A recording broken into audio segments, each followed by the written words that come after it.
5 कर लो, और higher case और एससी कैटेगरी से 100 नंबर। ये फीमेल कैंडिडेट्स के लिए हो गया।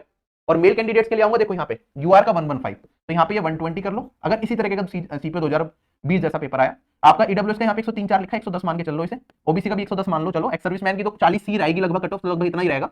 और एसटी कैटेगरी का अगर मैं देखूं तो यहाँ पे 85 तक मान लो चलो, या 90 तक टारगेट कर लो और बेटर करने के लिए।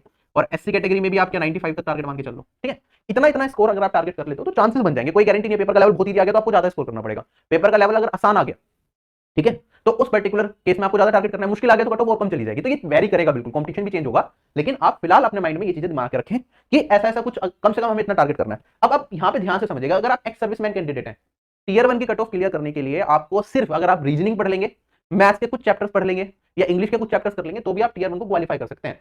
और ऐसा नहीं है कि टीयर 1 को क्वालीफाई करा तो आपको जॉब नहीं लगेगी, टीयर 2 में मेहनत करेंगे तो आपकी जॉब भी लग जाएगी। तो एक्स सर्विसमैन की तो सीट भी कई बार खाली रह जाती है, तो इस चीज का ध्यान रखो। अब देखो एससी एसटी कैटेगरी के कैंडिडेट्स को जब मैं कह रहा हूँ 95 या 90 नंबर आपको लाने हैं या 100 तक भी लाने हैं, तो 100 नंबर लाना मुश्किल काम नहीं है। मुश्किल तब आती है जब हम 120 130 से ऊपर उठने वाले हो, तो उसमें बहुत ज्यादा चीजें पढ़नी चाहिए। लेकिन 100 नंबर लाने तक आप मान लो रीजनिंग सेक्शन आपने बहुत अच्छा कर लिया अपना, इंग्लिश में एवरेज